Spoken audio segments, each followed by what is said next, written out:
ਜਿਵੇਂ ਵੀ ਸੀਗਾ ਸੈਟਿਸਫਾਈ ਨਹੀਂ ਸੀਗੇ। ਤੇ ਹੁਣ ਸਿਮਿਲਰਲੀ ਜਦੋਂ ਚਰਨਜੀਤ ਸਿੰਘ ਚੰਨੀ ਹੋਣੀ ਕੋਈ ਫੈਸਲਾ ਦਿੰਦੇ ਨੇ ਉਹਦੇ ਰਿਗਾਰਡਿੰਗ ਕਿਤੇ ਨਾ ਕਿਤੇ ਤੁਹਾਡੇ ਵੱਲੋਂ ਕੋਈ ਨਾ ਕੋਈ ਕੁਐਸਚਨ ਰੇਜ਼ ਹੋ ਜਾਂਦਾ ਹੈ, ਇਹਦੇ ਆਈਬ੍ਰੋਜ਼ ਰੇਜ਼ ਹੁੰਦੇ ਨੇ ਕਿ ਤੁਹਾਡੀ ਆਪਸ ਦੇ ਵਿੱਚ ਕੋਆਰਡੀਨੇਸ਼ਨ ਨਹੀਂ ਹੈ। ਬਿਲਕੁਲ ਹੀ ਗੱਲ, ਇੱਕ ਬੜੀ ਸਿੰਪਲ ਜੀ ਗੱਲ ਹੈ, ਮੇਰੀ ਲੜਾਈ ਕਿਸੇ ਇੰਡੀਵਿਜੂਅਲ ਨਾਲ ਸੀ ਨਾ ਹੈ ਨਾ ਹੋਏਗੀ। ਮੇਰੀ ਲੜਾਈ ਇੱਕ ਸਿਸਟਮ ਦੇ ਨਾਲ। ਉਸ ਸਿਸਟਮ ਦੇ ਤਹਿਤ ਮੈਂ ਕਿਹਾ ਡੀਜੀਪੀ ਬਦਲ, ਉਸ ਸਿਸਟਮ ਦੇ ਤਹਿਤ ਮੈਂ ਕਿਹਾ ਐਡਵੋਕੇਟ ਜਨਰਲ ਬਦਲ, ਉਸ ਸਿਸਟਮ ਦੇ ਤਹਿਤ ਮੈਂ ਕਿਹਾ 75-25 ਬੰਦ ਕਰੋ। ਕਿਸ ਤਰ੍ਹਾਂ ਬਾਦਲਾਂ ਨੂੰ ਕਲੀਨ ਚਿੱਟ ਦੇਣ ਵਾਲਾ ਡੀਜੀਪੀ ਲੱਗਿਆ, ਕਿਸ ਤਰ੍ਹਾਂ ਪ੍ਰੋਟੈਸਟ ਜ਼ਾਹਿਰ ਕਰਾਇਆ, ਅਸਤੀਫਾ ਦਿੱਤਾ। ਕਦੇ ਅੱਜ ਤੱਕ ਕਿਸੇ ਪੀਪੀਸੀਸੀ ਪ੍ਰੈਜ਼ੀਡੈਂਟ ਨੇ ਅਸਤੀਫਾ ਦਿੱਤਾ ਹੈ? ਕੁਝ ਮੰਗਿਆ ਨਹੀਂ, ਛੱਡਿਆ, ਵਿਰੋਧ ਜਤਾਇਆ ਜੀ। ਤੇ ਅੱਜ ਦੋਨੋਂ ਅਫਸਰ ਬਦਲੇ ਨੇ ਤੇ ਰਿਜ਼ਲਟ ਦਿਖਿਆ ਜੀ, ਦੇਖਿਆ। ਇਹੀ ਹੈ, ਕਿਸੇ ਇੰਡੀਵਿਜੂਅਲ ਨਾਲ ਨਾ ਪਹਿਲਾਂ ਨਾ ਅੱਜ ਨਾ ਆਉਣ ਵਾਲੇ ਸਮੇਂ 'ਚ ਇੱਕ ਸਿਸਟਮ ਦੇ ਖਿਲਾਫ ਲੜ ਰਹੇ ਆ ਨਵਜੋਤ ਸਿੱਧੂ, ਇੱਕ ਸਿਸਟਮ ਨੂੰ ਬਦਲਣ ਦੇ ਲਈ ਲੜ ਰਹੇ ਆ ਔਰ ਉਸ ਸਿਸਟਮ ਸਟਰਕਚਰਲ ਚੇਂਜ ਲਿਆਉਣ ਦੇ ਲਈ ਲੜ ਰਹੇ ਆ। ਸਮਝ ਰਹੇ ਹੋ ਜੀ। Structural change. ਤੁਸੀਂ ਫਲ ਭਾਲਦੇ ਹੋ ਬਗੈਰ ਜੜ ਦੇ, ਤੁਸੀਂ ਬਿਲਡਿੰਗ ਭਾਲਦੇ ਹੋ ਬਗੈਰ ਨੀਂਹ ਦੇ। ਨੀਂਹ ਕੀ ਹੈ? ਮੈਂ ਅੱਜ ਅਨਾਉਂਸ ਕਰ ਦੇਣਾ ਆ ਵੀ ਲੈ ਲਓ, ਆ ਵੀ ਲੈ ਲਓ, ਆ ਵੀ ਲੈ ਲਓ, ਤੇ ਮੇਰੇ ਕੋਲ ਹੈ ਕੁਝ ਹੈ ਨਹੀਂ, ਤੇ ਫਿਰ ਉਹ ਜ਼ਮੀਨ ਦੇ ਉੱਤੇ ਉਤਰੇਗਾ?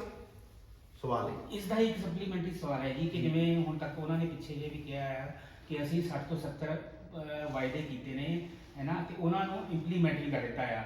ਬਟ ਤੁਸੀਂ ਇਹ ਕੌਣ ਤੈਅ ਕਰੇਗਾ ਵੀ ਕਿਹਨੇ ਕੀ ਵਾਅਦੇ ਕੀਤੇ ਨੇ ਤੇ ਕੀ ਇੰਪਲੀਮੈਂਟ ਕੀਤੇ ਨੇ? ਕੈਪਟਨ ਸਾਹਿਬ ਕਹਿੰਦੇ ਮੈਂ 94% ਕਰਤੇ ਹੈ। ਇਹ ਪੰਜਾਬ ਦੇ ਲੋਕ ਕਰਨਗੇ ਨਾ, ਪੰਜਾਬ ਦੇ ਲੋਕ ਕਰਨਗੇ ਨਾ।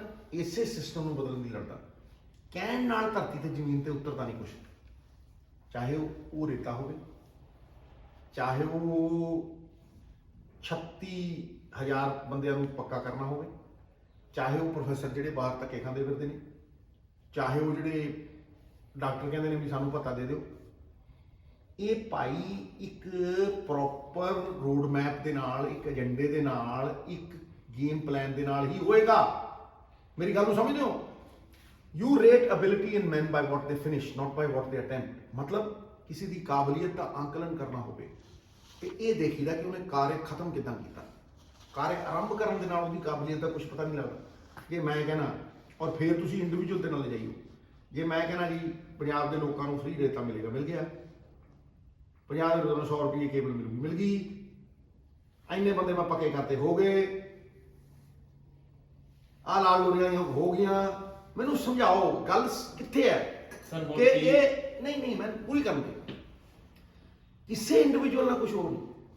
ਗੱਲ ਇਹ ਹੈ ਕਿ ਇਹੀ ਪ੍ਰਥਾ ਚੱਲਦੀ ਰਹੀ ਹੈ। ਦੋ ਮੁੱਖ ਮੰਤਰੀਆਂ ਨੇ ਖਤਮ ਕਰਤਾ ਪੰਜਾਬ, ਲਾਰੇ ਲਾ ਲਾ ਝੂਠੀਆਂ, ਝੂਠ ਵੇਚ ਕੇ ਇਸ ਦਾ ਵਰਡ, ਝੂਠੇ ਸੁਪਨੇ ਦਿਖਾ ਕੇ। ਪਰ ਕੀ ਉਹਨਾਂ ਕੋਲ ਸਾਧਨ ਸੀ ਜਿਹੜੇ ਸਾਧੇ ਤੱਕ ਪਹੁੰਚ ਗਏ? साध्य की प्राप्ति परिणाम मात्र है, उसका असली कारण साधन है। मैं उन्हें साधन ਨਾਲ ਲੜਦਾ ਰਿਹਾ, ਮੈਂ ਉਹ ਸਿਸਟਮ ਬਣਾਉਣ ਦੇ ਲਈ ਲੜਦਾ ਰਿਹਾ ਜਿਹੜਾ ਪੰਜਾਬ ਦੇ ਵਿੱਚ ਸਟਰਕਚਰਲ ਚੇਂਜ ਨੂੰ ਲਿਆ ਸਕੇ, ਇੱਕ ਐਸਾ ਸਿਸਟਮ ਖੜਾ ਕਰ ਸਕੇ ਜਿਹੜਾ ਇਮਾਨਦਾਰਾਂ ਨੂੰ ਰਿਵਾਰਡ ਕਰੇ, ਜਿਹੜਾ ਆਮ ਬੰਦੇ ਤੱਕ ਸਰਕਾਰ ਦੇ ਫਾਇਦੇ ਪਹੁੰਚਾ ਸਕੇ, ਡਿਵੈਲਪਮੈਂਟ ਦੀ ਫਾਰਮ, ਲੋਕਾਂ ਦੀ ਤਾਕਤ ਲੋਕਾਂ ਤੱਕ ਪਹੁੰਚਾ ਸਕੇ।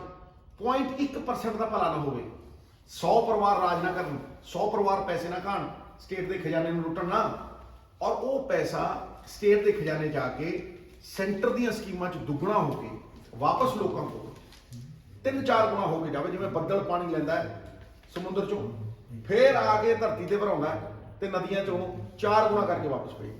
ਇਹ ਹੋਇਆ? ਮੈਨੂੰ ਦੱਸੋ। This is the question that I ask ਕਿ ਤੁਸੀਂ ਅਨਾਉਂਸਮੈਂਟਾਂ ਜਦੋਂ ਕਰਦੇ ਹੋ, ਉਹ ਜੁਗਾੜ ਨੇ, ਉਹ ਸਕੀਮਾਂ ਨੇ। ਜੋ ਹੁਣ ਚਰਨਜੀਤ ਸਿੰਘ ਚੰਨੀ ਕਰ ਰਹੇ ਹੋ ਵੀ ਜੁਗਾੜ ਸਕੀਮਾਂ ਹੀ ਨੇ। ਦੇਖੋ ਭਾਈ, ਮੇਰੀ ਇੱਕ ਗੱਲ ਨੂੰ ਸੁਣੋ। ਕਿਸੇ ਨੇ ਦੱਸੀ ਹੈ, ਹੋ ਸਕਦਾ ਉਹ ਕੇਜਰੀਵਾਲ ਦੀ ਗੱਲ ਕਰਦਾ ਹੋਊਗਾ, ਤੁਸੀਂ ਉੱਥੇ ਹੀ ਲਿਆਣੇ। ਮਤਲਬ ਤੁਸੀਂ TRP ਲੈਣੀ, ਤੁਸੀਂ ਮਤਲਬ ਇੱਕ ਜਿਹੜਾ ਮਤਲਬ ਗੱਲ ਨਹੀਂ, ਮਤਲਬ ਇੱਕ ਪ੍ਰੈਸ ਦੇ ਵਿੱਚ ਵੀ ਧਾਰਨਾ ਬਣ ਗਈ ਵੀ ਲੜਾਈ ਕਰਾਓ ਤਾਂ ਹੀ ਅਖਬਾਰ ਵਿਕੇਗਾ। ਇਹ ਨਹੀਂ ਹੈ ਕਨਸੈਪਟ ਕਲੀਅਰ ਕਰਨਾ। ਪਰ ਇਹ ਕਨਸੈਪਟ ਮੈਂ ਕਲੀਅਰ ਕਰ ਰਿਹਾ ਤੁਹਾਨੂੰ ਵੀ ਕੇਜਰੀਵਾਲ ਕਹਿ ਗਿਆ 26 ਲੱਖ ਨੌਕਰੀ ਦਊਗਾ, ਪਿਛਲੀ ਵਾਰ ਤੁਹਾਨੂੰ ਯਾਦ ਹੈ। ਐਤਕੀ ਫੇਰ ਕਹਿ ਗਿਆ ਪਰਚੀਆਂ ਸੰਭਾਲ ਕੇ ਰੱਖਣਾ, 93,000 ਕਰੋੜ ਰੁਪਏ ਲੱਗਦੇ। ਇਹ ਦਿੱਲੀ ਹੈ, ਇਹ ਸਰਪਲਸ ਸਟੇਟ ਹੈ, ਕਿੱਥੋਂ ਲਏਗਾ ਪੈਸੇ? ਅਸੀਂ ਕੇਜਰੀਵਾਲ ਨੰਬਰ 1 ਸੁਣੋ ਨਾ ਯਾਰ, 12,000 ਕਰੋੜ ਉਹ ਕਹਿ ਗਿਆ ਭਾਈ ਮੈਂ ਉਹ ਦਊਂ, ਫਿਰ ਉਹ ਕਹਿ ਗਿਆ ਕਿ ਮੈਂ ਮਾਸਟਰ ਸਾਰੇ ਪੱਕੇ ਕਰ ਦੂੰ। ਤੇਰੇ ਆਪਦੇ ਮਾਸਟਰ ਤਾਂ 22,000 ਮਾਸਟਰ, ਤੂੰ 15 ਦਿਨ ਦੇ ਕੰਟਰੈਕਟ ਤੇ ਰੱਖੇ ਆ। 60,000 ਵੈਕੈਂਸੀ ਸੀ, ਅੱਜ 16,000 ਵੈਕੈਂਸੀ ਹੈ। ਤੂੰ 8 ਲੱਖ ਨੌਕਰੀ ਕਹੀ ਸੀ, 400 ਦਿੱਤੀ ਹੈ। ਤੇਰੀ ਕੈਬਨਿਟ ਦੇ ਵਿੱਚ ਕੋਈ ਪੰਜਾਬੀ ਹੈ? ਪੁੱਛੋ ਨਹੀਂ। ਤੂੰ ਕਿਸਾਨੀ ਦੀ ਗੱਲ ਕਰਦਾ ਹੈ, ਕਿਸਾਨੀ ਦਾ ਸਭ ਤੋਂ ਪਹਿਲਾਂ ਕਾਲਾ ਕਾਨੂੰਨ ਤੂੰ ਨੋਟੀਫਾਈ ਕੀਤਾ, ਅੱਜ ਵੀ ਨੋਟੀਫਾਈਡ ਹੈ, ਅੱਜ ਵੀ ਨੋਟੀਫਾਈਡ। ਤੇਰਾ ਐਸਵਾਈਐਲ ਦੇ ਉੱਤੇ ਕੀ ਸਟੈਂਡ ਹੈ? ਤੂੰ ਇਨਕਮ ਦੇ ਬਾਰੇ ਸ਼ਰਾਬ ਦੀ ਗੱਲ ਕਿਉਂ ਨਹੀਂ ਕਰਦਾ? ਕਿਉਂਕਿ ਸ਼ਰਾਬ ਤੂੰ ਪੌਂਟੀ ਚੱਡੇ ਦੇ ਪਰਿਵਾਰ ਨੂੰ ਔਰ ਬਲੈਕ ਲਿਸਟਡ ਅਕਾਲੀ ਦਲ ਦਾ ਐਮਐਲਏ ਦੀਪ ਮਲਹੋਤਰਾ, 2 ਜ਼ੋਨਾਂ ਦੀ ਪਾਲਿਸੀ ਤੋੜ ਕੇ 4 ਜ਼ੋਨਾਂ ਦੀ ਬਣਾ ਕੇ ਤੂੰ ਸਾਰੀ ਸ਼ਰਾਬ ਲੁਟਾਤੀ ਉਹਨਾਂ ਨੂੰ ਪੈਸੇ ਖਾਣ ਨੂੰ। ਤੂੰ ਕਰ ਗੱਲ ਮਖੌਟਾ ਪਾਉਣਾ ਇਮਾਨਦਾਰੀ ਦਾ ਤੇ ਹੈ ਕੀ? ਤੂੰ भोली सूरत दिल के खोटे, नाम बड़े और दर्शन छोटे, ऊंची दुकान फीका पकवान। शराब बारे क्यों बोलता? तू कहना मैं 20,000 करोड़ रुपये सैंड माइनिंग चो कटूंगा, मैनू ट्वीट पाना है भी थोड़े चीफ मिनिस्टर तेरी सैंड माइनिंग हो रही है जी। इनू पूछे भी मैं तो पहले दिन का लड़ता रहा। तू कहना नकली केजरीवाल फिरते हैं, मैं कहना नकली सिद्धू फिरते हो तुम फोटोस्टैट से खड़ के जाके नाल दी नाल चोरी ला के सिद्धू की पॉलिसी लागू कर दो। पर नकल च अकल चाहिए है। तेनों इन्नी अकल है भी अज तक 2,000 करोड़ तो बाद कोई स्टेट पैसे नहीं कट सकिया सैंड चो है जी। ते तू 2,000 करोड़ उतों कट लेगा, दूजा तू कहना है उतों ट्रांसपोर्ट चो असी घाटे सी, हुण पहली बार वादे जाए 2,000 करोड़ कमा लेगा, 3,000 करोड़ अनाउंसमेंटा तो करके 1,20,000 करोड़ दियां, 1,20,000 करोड़ दियां। ते तू शराब का क्यों नाम नहीं लेता? क्योंकि तेन पता सिद्धू कहता 30,000 करोड़ इतों कटूगा। क्यों नहीं लेता? क्योंकि तू शराब प्राइवेटाइज करती, ਜਿਹੜੇ ਵਾਅਦੇ ਕਰਕੇ ਤੂੰ ਆਇਆ ਸੀ ਔਰ ਤੂੰ ਕਹਿ ਕੇ ਆਇਆ ਸੀ ਕਿ ਭਾਈ ਮੈਂ ਦਿੱਲੀ ਦੇ ਵਿੱਚ ਗਲੀਆਂ 'ਚ ਸ਼ਰਾਬ ਨਹੀਂ ਵਿਕਣ ਦਿਆਂਗਾ। ਅੱਜ ਗਲੀਆਂ ਮੁਹੱਲਿਆਂ ਦੇ ਵਿੱਚ ਸ਼ਰਾਬ ਵਿਕ ਰਹੀ ਹੈ। ਸ਼ਰਾਬ ਕਲੀਨਿਕ ਖੋਲ ਦਿੱਤੇ ਆ ਤੂੰ, ਸਮਝਿਆ ਨਹੀਂ? ਔਰ ਉਹ ਵੀ ਕਿਹਨਾਂ ਨਾਲ? ਬਲੈਕ ਲਿਸਟਡ ਦੀਪ ਮਲਹੋਤਰੇ ਵਰਗਿਆਂ ਨਾਲ। ਜਾਂ ਮੁੱਕਰ ਆ ਬਹਿਸ ਕਰ ਮੇਰੇ ਨਾਲ, ਬਹਿਸ ਜਿੱਥੇ ਮਰਜ਼ੀ। ਦੂਜੀ ਗੱਲ, ਤੂੰ ਸਰਪਲਸ ਸਟੇਟ ਦੀ ਗੱਲ ਤੈਨੂੰ 2002 ਚ ਸਰਪਲਸ ਸਟੇਟ ਦੇ ਕੇ ਗਈ ਸ਼ੀਲਾ ਦੀਕਸ਼ਿਤ, ਠੀਕ ਹੈ? ਮੈਂ ਅੱਗੇ ਚੱਲਦਾ ਭਾਈ 34,000 करोड़ रुपया दिल्ली खर्चती है, दिल्ली की सेंटर की सरकार खर्चती है दिल्ली के उत्ते। 9,000 करोड़ पुलिस के, 60,000 करोड़ NDMC के, हस्पतालों के 3,000 करोड़ रुपये यूनिवर्सिटियां, 34,000 करोड़ रुपया तू मुकरना है। 70,000 करोड़ थोड़ा बजट उत्ते 34,000 करोड़ रुपया दिल्ली सरकार खर्चती है। तू किवें चलाएगा पंजाब? किवें चलाएगा पंजाब? सिद्धू साहब साडी जिੱਥੋਂ ਗੱਲ ਸ਼ੁਰੂ ਹੋਈ ਸੀ ਉਹ ਗੱਲ ਸੀ ਕਿ ਪਹਿਲਾਂ ਕੈਪਟਨ ਅਮਰਿੰਦਰ, ਫਿਰ ਬਾਅਦ ਚ ਚਰਨਜੀਤ ਚੰਨੀ ਜਿਹੜੇ ਇਹਨਾਂ ਦਿਨਾਂ ਚ ਜੋ ਵੀ ਅਨਾਉਂਸਮੈਂਟ ਕਰਦੇ ਨੇ ਉਹ ਕਿਤੇ ਨਾ ਕਿਤੇ ਤੁਸੀਂ ਕਿਤੇ ਨਾ ਕਿਤੇ ਆਬਜੈਕਸ਼ਨ ਰੇਜ਼ ਕਰਦੇ ਹੋ ਕਿ ਤੁਹਾਡੇ ਨਾਲ ਇੱਕ ਕਾਈਂਡਲੀ ਕੀ ਤੁਹਾਡੇ ਨਾਲ ਚਰਚਾ ਕਰਕੇ ਅਨਾਉਂਸ ਕਰਦੇ ਨੇ ਜਾਂ ਜੋ ਹੈ? ਬੜੀ ਗੱਲ ਸਿੰਪਲ, ਤੁਹਾਡੀ ਆਪਸ ਚ ਕੋਆਰਡੀਨੇਸ਼ਨ ਨਹੀਂ ਹੈ। ਬੜੀ ਗੱਲ ਸਿੰਪਲ ਹੈ। ਕੈਪਟਨ ਅਮਰਿੰਦਰ ਸਿੰਘ ਨਾਲ ਪੌਣੇ 5 ਸਾਲ ਨਵਜੋਤ ਸਿੱਧੂ ਦੀ ਕੋਈ ਵਕੀਲ ਰਹਿ ਚੁੱਕੀ ਸੀ, ਸਵਾਲ ਪੁੱਛਦਾ ਸੀ। ਪਹਿਲੀ ਕੈਬਨਿਟ 'ਚ ਉਹਨੂੰ ਸ਼ਰਾਬ ਦੀ ਗੱਲ ਕੀਤੀ ਨਹੀਂ, ਸੈਂਡ ਮਾਈਨਿੰਗ ਦੀ ਪਾਲਿਸੀ ਲਿਆ ਕੇ ਠੋਕਿਆ ਕਿ ਨਹੀਂ, ਬੇਅਦਬੀ ਦੇ ਉੱਤੇ ਉਹਨੂੰ ਸਵਾਲ ਪੁੱਛੇ ਕਿ ਨਹੀਂ ਪੁੱਛੇ? ਤੇ ਹੁਣ ਕੀ ਫਰਕ ਪੈ ਗਿਆ? ਹੈ ਕੀ ਫਰਕ ਪੈ ਗਿਆ? ਆਪ ਕਹਿੰਦੇ ਆ ਕਿ ਪਾਰਟੀ ਦੱਸਦੀ ਆ ਕਿ ਚੀਫ ਮਿਨਿਸਟਰ ਨੂੰ ਤੇ ਸਰਕਾਰ ਉਹਨੂੰ ਲਾਗੂ ਕਰਦੀ, ਉਹਦੀ ਇੰਟੈਂਟ ਦੇ ਵਿੱਚ ਕੋਈ ਉਹ ਨਹੀਂ ਹੈ। ਲੇਕਿਨ ਸੋਰਸਿਸ ਕਿੱਥੋਂ ਆਉਣਗੇ ਭਾਈ? ਲਾਗੂ ਕਿੱਦਾਂ ਹੋਊ? ਪੰਜਾਬ ਸਵਾਲ ਦੋ ਪੁੱਛਦਾ ਕਿ ਸਾਨੂੰ ਇਸ ਦਲਦਲ ਚੋਂ ਕੌਣ ਕੱਢੂ, ਤੇ ਉਹ ਤੂੰ ਵੱਡਾ ਸਵਾਲ ਪੁੱਛਦਾ ਕਿਵੇਂ ਕੱਢੂ? ਕੀ ਰੋਡ ਮੈਪ ਹੈ? ਫਿਰ ਭਾਈ ਤੀਜਾ ਸਵਾਲ ਇਹ ਹੈ ਜਿਹੜਾ ਪੰਜਾਬ ਪੁੱਛਦਾ, ਕੋਈ ਨਾ ਮੈਨੂੰ ਸਮਝੇ ਨਾ ਸਮਝੇ, ਕਿ ਭਾਈ ਅਨਾਉਂਸਮੈਂਟਾਂ ਤਾਂ ਕਰਤੀਆਂ, ਇਹਨਾਂ ਨੂੰ ਲਾਗੂ ਕੌਣ ਕਰੂ ਤੇ ਕਿਵੇਂ ਕਰੂ? ਲਾਗੂ ਕੌਣ ਕਰੂ ਤੇ ਕਿਵੇਂ ਕਰੂ? ਅਨਾਉਂਸਮੈਂਟਾਂ ਹੋਣ ਨਾਲ ਲਾਗੂ ਹੋ ਗਿਆ, ਇਹ ਸਵਾਲ ਪੁੱਛਣਾ ਗਲਤ ਹੈ? ਵਾਹ ਯਾਰ ਤੇਰੇ ਤੇ ਜੇ ਇਹ ਸਵਾਲ ਪੁੱਛਣਾ ਗਲਤ ਹੈ ਫਿਰ ਕੈਪਟਨ ਅਮਰਿੰਦਰ ਸਿੰਘ ਨੂੰ ਕਿਉਂ ਪੁੱਛਦਾ ਸਿੱਧੂ? ਕੈਪਟਨ ਅਮਰਿੰਦਰ ਸਿੰਘ ਨਾਲ ਲੜਿਆ, ਅਹੁਦੇ ਛੱਡੇ, ਮਿਨਿਸਟਰੀਆਂ ਛੱਡੀਆਂ, ਘਰ ਬੈਠ ਕੇ ਪੰਜਾਬ ਮਾਡਲ ਬਣਾਇਆ। ਔਰ ਪੰਜਾਬ ਮਾਡਲ ਇੱਕੋ ਚੀਜ਼ ਕਹਿੰਦਾ, ਸਟਰਕਚਰਲ ਚੇਂਜ ਹੋਣੀ ਚਾਹੀਦੀ ਹੈ। ਪੰਜਾਬ ਦੇ ਵਿੱਚ ਇੱਕ ਬਦਲਾਅ ਆਉਣਾ ਚਾਹੀਦਾ ਹੈ। ਜਿਹੜਾ ਚੋਰੀ ਹੈ ਉਹ ਰੁਕ ਕੇ ਪੰਜਾਬ ਦੇ ਖਜ਼ਾਨੇ 'ਚ ਆਉਣੀ ਚਾਹੀਦੀ ਹੈ, ਡਬਲ ਹੋ ਕੇ ਪੰਜਾਬ ਦੇ ਲੋਕਾਂ ਤੱਕ 3 ਗੁਣਾ ਹੋ ਕੇ ਵਾਪਸ ਜਾਣੀ ਚਾਹੀਦੀ ਹੈ। ਇਹੀ ਪੰਜਾਬ ਮਾਡਲ ਕਹਿੰਦਾ ਵੈਲਫੇਅਰ ਸਟੇਟ ਬਣਾਉਣਾ ਹੈ ਪੰਜਾਬ ਨੂੰ। ਵੈਲਫੇਅਰ ਸਟੇਟ, ਇੱਕ ਕਲਿਆਣਕਾਰੀ ਸਟੇਟ, ਕੀ ਅੱਜ ਕਲਿਆਣਕਾਰੀ ਹੈ? ਕਲਿਆਣ ਕਿਹਨਾਂ ਦਾ ਹੋ ਰਿਹਾ? 0.1% ਅਮੀਰਾਂ ਦਾ, ਤੇ 99% ਪੰਜਾਬੀ ਜਿਹੜਾ ਕਰਜ਼ਾ ਚੜਿਆ ਹੋਇਆ ਪੰਜਾਬ ਦੇ ਉੱਤੇ ਉਹਨੂੰ ਮੋੜ ਰਹੇ ਨੇ। 51,000 ਕਰੋੜ ਲਿਖੋ, 51,000 ਕਰੋੜ ਇਨਡਾਇਰੈਕਟ ਟੈਕਸ ਪੇ ਕਰਦਾ ਪੰਜਾਬੀ। ਤੁਸੀਂ ਮਤਲਬ ਕਹਿੰਦੇ ਕਿ ਹਾਲੇ ਤੱਕ ਪੰਜਾਬ ਸਹੀ ਰੋਡ ਮੈਪ ਤੇ ਨਹੀਂ ਪਿਆ। ਭਾਈ ਰੋਡ ਮੈਪ, ਮੇਰੀ ਗੱਲ ਸੁਣੋ, ਰੋਡ ਮੈਪ ਤਾਂ ਨਹੀਂ ਦਿੱਤਾ ਅਜੇ ਤੱਕ, ਗਵਰਨੈਂਸ ਦਿੱਤੀ। ਦੋ ਮਹੀਨੇ ਤੋਂ ਹੀ ਫਰਕ ਦੇਖਿਆ, ਇੰਟੈਂਟ ਦਿੱਤੀ, ਇੱਕ ਚੇਂਜ ਆਈ ਹੈ, ਤਾਂ ਹੀ ਲਾਇਆ ਨਾ ਕਿ ਲੋਕੀ ਨਹੀਂ ਚਾਹੁੰਦੇ ਸੀ। ਠੀਕ ਹੈ, ਰੋਡ ਮੈਪ ਮੈਨੀਫੈਸਟੋ ਹੈ। ਠੀਕ ਹੈ, ਪਿਛਲੀ ਵਾਰ 5,000 ਕਰਤੀਆਂ ਤੁਸੀਂ, ਫਿਰ ਤੁਸੀਂ ਕਹੋ ਜੀ ਇਹਨੂੰ ਆਫੀਸ਼ੀਅਲ ਉਹ ਡਾਕੂਮੈਂਟ ਬਣਾਓ, ਲੀਗਲ ਡਾਕੂਮੈਂਟ, ਫਿਰ ਕਿਉਂ ਕਰਨਾਟਕਾ ਨੇ ਬਣਾ ਲਿਆ। ਤੁਹਾਨੂੰ ਤਿੰਨ ਚੀਜ਼ਾਂ ਦੇਖਣੀਆਂ ਪੈਣਗੀਆਂ। ਪਹਿਲੀ ਚੀਜ਼, ਨੈਤਿਕਤਾ ਦੀ ਤਾਕਤ ਕਿਹਦੇ ਕੋਲ ਹੈ। ਨੰਬਰ 2, ਕਿਰਦਾਰ ਕਿਹਦੇ ਕੋਲ ਹੈ। ਨੰਬਰ 3, ਰੋਡ ਮੈਪ ਕਿਹਦੇ ਕੋਲ ਹੈ, ਲਾਗੂ ਕੌਣ ਕਰ ਸਕਦਾ। ਇੱਕ ਸਿੱਧੂ ਸਾਹਿਬ ਨੇ ਜੀ 16 ਪੁਆਇੰਟ ਦਾ ਆਪਣਾ ਰੋਡ ਮੈਪ ਤਿਆਰ ਕੀਤਾ। 16 ਪੁਆਇੰਟ ਦਾ ਨਹੀਂ, ਬਾਬਾ ਨਾਨਕ ਦੇ 13 ਤੋਂ 13 ਪੁਆਇੰਟ ਦਾ ਸਰ ਤੁਸੀਂ ਰੋਡ ਮੈਪ ਤਿਆਰ ਕੀਤਾ ਆ, ਤੇ ਉਹ ਤੁਸੀਂ ਇਹੀ ਕਹਿੰਦੇ ਹੋ ਹਰ ਵਾਰ ਜੋ ਵੀ ਜਿਵੇਂ ਵੀ ਹੈ ਕਿ ਤੁਹਾਨੂੰ ਮੌਕਾ ਮਿਲੇਗਾ ਤਾਂ ਤੁਸੀਂ ਉਸ ਰੋਡ ਮੈਪ ਨੂੰ ਨਹੀਂ, ਤੁਸੀਂ ਉਸ ਰੋਡ ਮੈਪ ਨੂੰ ਲਾਗੂ ਕਰ ਸਕੋਗੇ, ਤਾਂ ਹੀ ਜਾ ਕੇ ਬਦਲਾਵ ਆਏਗਾ। ਮੇਰੀ ਗੱਲ ਨੂੰ ਸੁਣੋ, ਮੈਂ ਇਹ ਕਹਿਣਾ ਕਿ ਭਾਈ ਤੁਸੀਂ ਲੈ ਲਓ 13 ਪੁਆਇੰਟ, ਕੀ ਜਿਹੜਾ ਬੰਦਾ ਸ਼ਰਾਬ ਮਾਫੀਆ ਰਨ ਕਰ ਸਕਦਾ ਹੈ, ਸ਼ਰਾਬ ਮਾਫੀਆ ਰਨ ਕਰ ਰਿਹਾ, L1 ਦੇ ਲਾਇਸੈਂਸ ਰਨ ਕਰ ਰਿਹਾ, ਉਹ ਸ਼ਰਾਬ ਦੀ ਪਾਲਿਸੀ ਬਣਾ, ਫਿਰ ਪਹਿਲਾਂ ਕਿਉਂ ਨਾ ਬਣ ਗਈ 25 ਸਾਲ। ਜਿਹੜਾ ਬੰਦਾ ਖੇਤਾਂ ਦੇ ਖੇਤ ਤਬਾਹ ਕਰ ਗਿਆ, ਪਹਾੜਾਂ ਦੇ ਪਹਾੜ ਖਾ ਗਿਆ, ਮਾਈਨਿੰਗ ਦਾ ਟੂਟ ਹਿੱਸਾ ਹੈ, ਉਹ ਮਾਈਨਿੰਗ ਤੇ ਪਾਲਿਸੀ ਬਣਾ ਦੂ, ਬਸ ਵੀ ਬਣਾ ਦੂ, ਚੋਰ ਚੋਰੀ ਰੋਕ ਦੂ, ਸੁਖਬੀਰ ਬਾਦਲ ਪਾਲਿਸੀ ਬਣਾ ਦੂ। ਜਿਹੜੇ ਬੰਦੇ ਨੇ ਦਾਰੂ ਵੇਚਤੀ, ਦਿੱਲੀ ਦੇ ਵਿੱਚ ਪ੍ਰਾਈਵੇਟਾਈਜ਼ ਕਰਤੀ, ਪੌਂਟੀ ਚੱਡਿਆਂ ਨੂੰ ਤੇ ਦੀਪ ਮਲਹੋਤਰਿਆਂ ਨੂੰ, ਉਹ ਪੰਜਾਬ ਦੇ ਵਿੱਚ ਸ਼ਰਾਬ ਦੀ ਕਾਰਪੋਰੇਸ਼ਨ बना के 30,000 करोड़ रुपया काट लूं। तो सर पुंटी चड्डा तो दीप मल्होत्रा का पंजाब में भी टिका है। तो मैं तो कह रहा हूँ, तो मैं पंजाब में भी तो लड़ता रहा हूँ, कैप्टन तो अभी भी है सर, अभी भी है। भाई अगर है तो मेरे साथ तो नहीं है। तो सरकार तो सर तो जो भाई मैं अपनी सरकार से ही लड़ता रहा हूँ, किससे लड़ता रहा हूँ? कब सत्ता भोगी है तुम्हें? चलो बताओ। सर मैं कह रहा हूँ कि ये भी तो सरकार आपकी, आप सत्ता भोगे ना। मैं कह रहा हूँ लेकिन बनाए तो आप नहीं थे भाई। सरकार किसकी है? लोगों की है, लोगों के वास्ते है। किसके वास्ते है? लोगों के वास्ते है या पॉन्टी चड्डा जैसे लोगों के वास्ते है? सब सरकार आपकी पार्टी की है। भाई हमारी पार्टी की है, लेकिन अगर पार्टी का चीफ मिनिस्टर सही तरह चल रहा होता तो उतरता। तो दूसरा वाला भी तो वही फर्क है ना, दूसरे वाले के हाथ में कुछ नहीं है, अब लोगों के हाथ में है। उसको बनाना एमएलए उसके हाथ में था, लेकिन 5 साल बाद एमएलए दोबारा बनने हैं अब, और वो एमएलए पंजाब के लोगों ने बनाने हैं।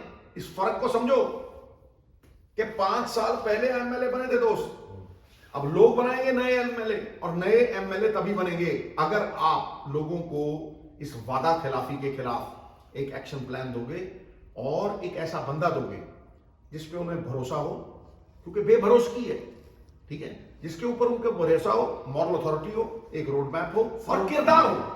सर उन पे तो मीम्स बनने लगे हैं। किन पे?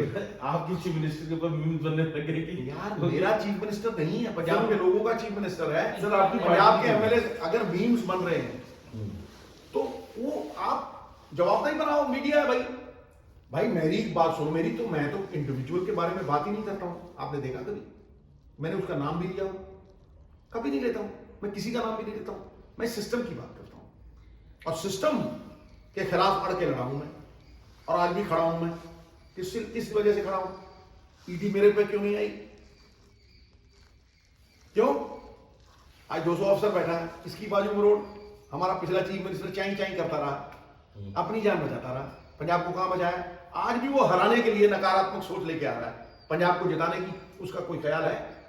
कौन पूछता है उसको? नहीं, अभी तो मेरी बात होनी है, हराने की तो कोई बात ही नहीं करने। हराने की बात है? पहले हमने अपने नहीं कहा उसने इसको हराऊंगा। अच्छा हाँ, अरे क्या यार बात कर रहे हो? मैंने कांग्रेस को हराने की बात उन्होंने तो कहा कांग्रेस को हराने की बात उसने ये कहा मैं पंजाब को जिताऊंगा, इस पॉलिसी से जिताऊंगा। क्या किया उसने? सिवाय पंजाब को बेचने के, पंजाब को गिरवी रखने के, सिवाय बादलों की सियासत चलाने के, सिवाय दोनों की आपसी कोल्यूजन के, क्या दिया है उन्होंने पंजाब? ਸਿੱਧੂ ਸਾਹਿਬ ਜਿਹੜਾ ਤੁਸੀਂ ਮੈਂ ਦੁਬਾਰਾ ਸਦਾ ਤੇ ਆਉਣਾ ਕਿ 13 ਪੁਆਇੰਟ ਦਾ ਜਿਹੜਾ ਪ੍ਰੋਗਰਾਮ ਹੈ ਤੁਹਾਡਾ ਰੋਡ ਮੈਪ ਹੈ, ਉਸ ਨੂੰ ਲੈ ਕੇ ਕਈ ਵਾਰ ਨੰਬਰ ਆਫ ਟਾਈਮਸ ਕਹਿ ਚੁੱਕੇ ਹੋ ਕਿ ਮੌਕਾ ਮਿਲੇਗਾ ਤਾਂ ਉਸ ਨੂੰ ਪ੍ਰੋਪਰ ਤਰੀਕੇ ਨਾਲ ਤੁਸੀਂ ਲਾਗੂ ਕਰੋਗੇ। Let me complete please. ਤਾਂ ਉਸ ਦੇ ਨਾਲ ਇੱਕ ਇੰਪ੍ਰੈਸ਼ਨ ਜਾਂਦਾ ਹੈ ਕਿ ਤੁਸੀਂ ਆਪਣੇ ਆਪ ਨੂੰ ਸੀਐਮ ਦੇ ਫੇਸ ਦੇ ਤੌਰ ਤੇ ਪ੍ਰੋਜੈਕਟ ਕਰ ਰਹੇ ਹੋ, ਜਦੋਂ ਕਿ ਪਾਰਟੀ ਹਾਈ ਕਮਾਂਡ ਨੇ ਅਜੇ ਤੱਕ ਇਸ ਬਾਰੇ ਕੁਝ ਨਹੀਂ, ਕੋਈ ਇੰਡੀਕੇਸ਼ਨ ਨਹੀਂ ਦਿੱਤੀ। ਧਿਆਨ ਨਾਲ ਸੁਣੋ, ਕੀ ਨਹੀਂ ਲੱਗਦਾ ਕਿ ਅਸੀਂ ਪਾਰਟੀ ਹਾਈ ਕਮਾਂਡ ਨੂੰ ਤੋਂ ਉੱਪਰ ਚੱਲ ਰਹੇ ਹਾਂ? ਮਤਲਬ ਗੱਲਾਂ ਡਿਸਟੋਰਟ ਕਰਨੀਆਂ ਮੁਦਗਲ ਸਾਹਿਬ ਤੁਹਾਡੇ ਵਰਗਿਆਂ ਤੋਂ ਸਿੱਖੇ। ਮੈਂ ਕਾਂਗਰਸ ਦਾ ਪ੍ਰਧਾਨ ਹਾਂ ਕਾਕਾ, ਕਾਂਗਰਸ ਦਾ ਪ੍ਰਧਾਨ। ਮੈਡਮ ਸੋਨੀਆ ਗਾਂਧੀ ਕਾਂਗਰਸ ਦੀ ਪ੍ਰਧਾਨ ਹੈ। ਕਿ ਮਨਮੋਹਨ ਸਿੰਘ ਜੀ ਸੁਣਦੇ ਨਹੀਂ ਸੀ ਉਹਨਾਂ ਦੀ? ਉੱਥੇ ਤੁਹਾਨੂੰ ਅੱਡ ਰੂਲ ਲੱਗਦਾ ਹੈ, ਇੱਥੇ ਤੁਹਾਨੂੰ ਅੱਡ ਰੂਲ ਲੱਗਦਾ ਹੈ। ਪ੍ਰਧਾਨ ਆ, ਪ੍ਰਧਾਨ ਫਾਦਰਲੀ ਫਿਗਰ ਹੁੰਦਾ ਹੈ ਪਾਰਟੀ ਦਾ, ਸੁਣਦਾ ਸਾਰਿਆਂ ਦੀਆਂ। ਕਦੇ ਕਿਸੇ ਦੇ ਖਿਲਾਫ ਬੋਲਿਆ? 30-40 ਬੰਦੇ ਬੋਲ ਜਾਂਦੇ ਆ, ਬੋਲਦਾ। ਇਸ ਕਰਕੇ ਇਸ ਗੱਲ ਨੂੰ ਸਮਝੋ ਕਿ ਪਾਰਟੀ ਦਾ ਪ੍ਰਧਾਨ ਅਗਰ ਪੰਜਾਬ ਦੇ ਲੋਕਾਂ ਦੀ ਆਵਾਜ਼ ਨਹੀਂ ਚੱਕੇਗਾ ਤੇ ਉਹ ਪਾਰਟੀ ਨਾਲ ਦਰੋਹ ਕਰੇਗਾ। ਨਵਜੋਤ ਸਿੰਘ ਸਿੱਧੂ ਨੇ ਆਪਣੇ ਲਈ ਕੀ ਮੰਗਿਆ? ਦੱਸ, ਤਿਆਗਿਆ ਕੀ? ਮੈਂ ਮੇਰੀ ਘਰ ਵਾਲੀ ਨੇ ਵੇਰ ਹਾਊਸ ਦੀ ਕੈਬਨਿਟ ਪੋਸਟ ਠਾ ਮਾਰੀ, ਮੇਰੇ ਪੁੱਤਰ ਨੇ ਐਡਵੋਕੇਟ ਜਨਰਲੀ ਪਹਿਲੇ ਦਿਨ ਠਾ ਮਾਰੀ, ਨਵਜੋਤ ਸਿੰਘ ਸਿੱਧੂ ਨੇ ਮੰਤਰਾਲਾ ਠਾ ਮਾਰਿਆ, ਰਾਜ ਸਭਾ ਠਾ ਮਾਰੀ। ਕਿਉਂ? ਕਿਉਂਕਿ ਲੋਕਾਂ ਦਾ ਵਿਸ਼ਵਾਸ ਨਾ ਟੁੱਟੇ। ਸਰਪੰਚੀ ਛੱਡੀ ਹੈ ਮਹਾਰਾਜ ਜੀ ਨੇ। ਇਸ ਕਰਕੇ ਇਸ ਗੱਲ ਨੂੰ ਸਮਝੋ ਕਿ ਮੈਂ ਇੱਕ ਮਕਸਦ ਦੇ ਨਾਲ ਆਇਆ। ਰਾਜਨੀਤੀ ਮੇਰੇ ਲਈ ਧੰਦਾ ਨਹੀਂ। ਸੁਤੰਤਰਤਾ ਸੈਨਾਨੀ ਦਾ ਬੇਟਾ, ਇਮਾਨਦਾਰ ਹਾਂ। ਇਮਾਨਦਾਰੀ ਦੀ ਸਰਕਾਰ ਦੁਆਰਾ ਬਣੇਗੀ। ਮੋਰਲ ਅਥਾਰਟੀ ਮਤਲਬ ਨੈਤਿਕਤਾ ਦੀ ਤਾਕਤ ਦੇ ਨਾਲ ਹੀ ਸਰਕਾਰ ਬਣੇਗੀ। ਲੋਕਾਂ ਦਾ ਵਿਸ਼ਵਾਸ ਕਿਰਦਾਰਾਂ ਤੇ ਹੀ ਹੋਏਗਾ।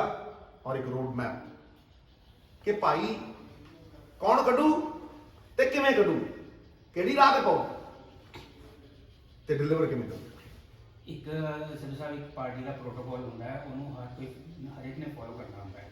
ਪਾਰਟੀ ਨੇ ਪ੍ਰੋਟੋਕੋਲ ਬਣਾਇਆ ਕਿ ਜੀ ਸਕਰੀਨਿੰਗ ਕਮੇਟੀ ਹੀ ਅੱਗੇ ਨੂੰ ਉਮੀਦਵਾਰਾਂ ਦੇ ਬਾਰੇ ਫੈਸਲਾ ਕਰੇਗੀ। ਜਦੋਂ ਕਿ ਨਵਜੋਤ ਸਿੱਧੂ ਜਿਹੜੇ ਪਿਛਲੇ ਕਈ ਦਿਨਾਂ ਤੋਂ ਲੱਗ ਜਗ੍ਹਾ ਤੇ ਰੈਲੀ ਕਰ ਰਹੇ ਨੇ, ਹੈ ਨਾ, ਕੱਲ੍ਹ ਬਟਾਲੇ ਵੀ ਜਾ ਕੇ ਆਏ ਨੇ, ਉੱਥੇ ਉਹਨਾਂ ਨੇ ਕਹਿਤਾ ਕਿ ਜੀ ਸੈਂਕੜੇ ਹੋਣਗੇ, ਤਾਂ ਕੀ ਉਹ ਪਾਰਟੀ ਪ੍ਰੋਟੋਕੋਲ ਨੂੰ ਦਿਖਾ ਯਾਰ ਕਿੱਥੇ ਵਾਇਓਲੇਟ ਨਹੀਂ ਕਰਦੇ? ਦਿਖਾ ਕਿੱਥੇ ਕਿਹਾ ਮੈਨੂੰ ਇੱਕ ਤਾਂ ਨਾ ਤੁਹਾਡੇ ਤੋਂ ਵੱਧ ਡਿਸਟੋਰਟ ਨਹੀਂ ਕੋਈ ਕਰ ਸਕਦਾ। ਮੈਂ ਕੀ ਕਿਹਾ ਕਿ ਕੋਈ ਮਾਈਗ੍ਰੇਟਰੀ ਬਰਡ ਆਪਦੀ ਕਨਸਟੀਚੁਐਂਸੀ ਛੱਡ ਕੇ ਭੱਜ ਕੇ ਇੱਥੇ ਨਹੀਂ ਆ ਸਕਦਾ। ਇਹ ਗਲਤ ਹੈ। ਤੁਸੀਂ ਆਪਦੀ ਕਨਸਟੀਚੁਐਂਸੀ 'ਚ 5 ਸਾਲ ਕੋਈ ਕੰਮ ਕੀਤਾ, ਤੁਹਾਨੂੰ ਲੋਕ ਅੱਜ ਪਸੰਦ ਨਹੀਂ ਕਰਦੇ, ਤੁਸੀਂ ਛੱਡ ਕੇ ਭੱਜ ਕੇ ਕਿਤੇ ਹੋਰ ਜਾ ਕੇ ਲੜੋਗੇ, ਕਿਸੇ ਹੋਰ ਦੀ ਕਨਸਟੀਚੁਐਂਸੀ ਖਰਾਬ ਕਰੋਗੇ। ਇਹ ਪਾਰਟੀ ਤੈਅ ਕਰੇਗੀ। ਲੇਕਿਨ ਅਗਰ ਇੱਥੋਂ ਕੋਈ ਲੜ ਸਕਦਾ ਹੈ ਤੇ ਜਿਹੜਾ ਬੰਦਾ ਉੱਥੇ ਡਟਿਆ ਰਿਹਾ ਹੈ, ਹਾਰਿਆ ਹੋਵੇ ਜਿੱਤਿਆ ਹੋਵੇ, ਉੱਥੇ ਲੜੇਗਾ। ਇਹ ਮੈਂ ਕਿਹਾ। ਹੁਣ ਇਹਨੂੰ ਤੁਸੀਂ ਅਖਬਾਰ ਦੀ ਸੁਰਖੀ ਬਣਾਉਣੀ ਜਿਵੇਂ ਮਰਜ਼ੀ ਬਣਾਈ ਜਾਓ। ਅਖੀਰ ਦੇ ਵਿੱਚ ਮੈਂ ਕਾਂਗਰਸ ਦਾ ਪ੍ਰਧਾਨ ਹਾਂ। ਕਾਂਗਰਸ ਨੇ ਇੱਕ ਰੂਲ ਸੈੱਟ ਕੀਤਾ ਕਿ ਇੱਕ ਪਰਿਵਾਰ ਚੋਂ ਇੱਕ ਲੜੇਗਾ। ਦੂਸਰਾ ਰੂਲ ਸੈੱਟ ਕੀਤਾ ਕਿ ਅਸੀਂ ਜਿਹੜਾ ਕੈਂਡੀਡੇਟ ਜਿੱਥੋਂ ਲੜਿਆ ਉੱਥੋਂ ਛੱਡ ਕੇ ਨਹੀਂ ਭੱਜੇਗਾ ਮਾਈਗ੍ਰੇਟਰੀ ਬਰਡ ਵਾਂ। ਨਹੀਂ ਤੇ ਜਦੋਂ ਭੱਜੇਗਾ ਉੱਥੇ ਕੌਣ ਲੜੇਗਾ? ਤੇ ਉਹਦੇ ਕੁਕਰਮਾਂ ਦਾ ਫਲ ਕੋਈ ਕਿਉਂ ਭੋਗੇਗਾ? ਜਾਂ ਤੇ ਉਹ ਪਾਸੇ ਹੋਏਗਾ ਜਾਂ ਉੱਥੇ ਨਵਾਂ ਆਏਗਾ। ਇਸ ਕਰਕੇ ਇਸ ਗੱਲ ਨੂੰ ਯਾਰ ਤੁਹਾਡੇ ਇਹਨਾਂ ਕਰਕੇ ਹੀ ਨਾ ਜੀ ਪਰਸੈਪਸ਼ਨ ਇਹ ਬਣ ਰਹੀ ਹੈ ਕਿ ਤੁਸੀਂ ਆਪ ਹੀ ਕਰ ਰਹੇ ਹੋ। ਸਕਰੀਨਿੰਗ ਕਮੇਟੀ ਨੇ ਜਿਹੜਾ ਕਰਨਾ ਆ। ਸਕਰੀਨਿੰਗ ਕਮੇਟੀ ਕੀ ਹੁੰਦੀ ਹੈ? ਤੂੰ ਇਸ ਮਤਲਬ ਤਾਂ ਸਮਝ ਮਤਲਬ ਪਿਆਰੀ। ਸਕਰੀਨਿੰਗ ਕਮੇਟੀ ਨੇ ਕੁਝ ਨਹੀਂ ਕਰਨਾ। ਉਹਨਾਂ ਨੇ ਸਿਰਫ ਸਕਰੀਨਿੰਗ ਕਰਕੇ ਜਿਹੜੇ ਬੰਦੇ 3 ਆਏ ਨੇ ਉਹਨੂੰ ਅੱਗੇ ਭੇਜ ਦੇਣਾ। ਅੱਗੇ ਫਿਰ ਇੱਕ ਹੋਰ ਕਮੇਟੀ ਹੈ। ਅਸਲ ਦੇ ਵਿੱਚ ਨਿਰਣੇ ਉੱਪਰ ਸੈਂਟਰ ਦੀ ਇਲੈਕਸ਼ਨ ਕਮੇਟੀ ਨੇ ਲੈਣਾ, ਜਿਹਦੇ ਚ ਕੌਣ ਬੈਠੂ, ਜਿਹਦੇ ਚ ਅਮਰਿਤਾ ਸ਼ਾਹ ਬੈਠਣਗੇ, ਜਿਹਦੇ ਚ ਵੱਡੇ ਮੈਡਮ ਬੈਠਣਗੇ, ਜਿਹਦੇ ਚ ਰਾਹੁਲ ਜੀ ਬੈਠਣਗੇ, ਜਿਹਦੇ ਚ ਜਨਰਲ ਸੈਕਟਰੀ ਬੈਠੂਗਾ। ਇਹ ਛਣ ਕੇ ਜਾਂਦਾ ਸਾਰਾ ਕੁਝ। ਇਸ ਕਰਕੇ ਪਹਿਲਾਂ ਗੈਟ योर फैक्ट्स राइट। आप भी तो देन डिस्टॉर्ट देम। आप भी तो बिल्कुल मैं भी बैठूंगा, मैं भी बैठूंगा। बस स्क्रीनिंग कमेटी क्या हो जाएगी? मैं कह रहा हूँ स्क्रीनिंग कमेटी का एक पर्पस है। अब इलेक्शन कमेटी थी जिसका मैं चेयरमैन था, उन्होंने अपनी पावर ऊपर दे दी। एक मीटिंग हुई खत्म। अगली आ गई स्क्रीनिंग कमेटी। अब स्क्रीनिंग होगी, पैनल बनेंगे। एक जगह पे 2 बंदे भी जा सकते हैं, 3 बंदे भी जा सकते हैं। उन 3 में से कौन फैसला करेगा कि एक लेंगे, वो आगे जाएगा। समझो, इस सिस्टम को जब तक आप नहीं समझते तो आप ऐसे ही धूल में टट्टू उड़ाओगे।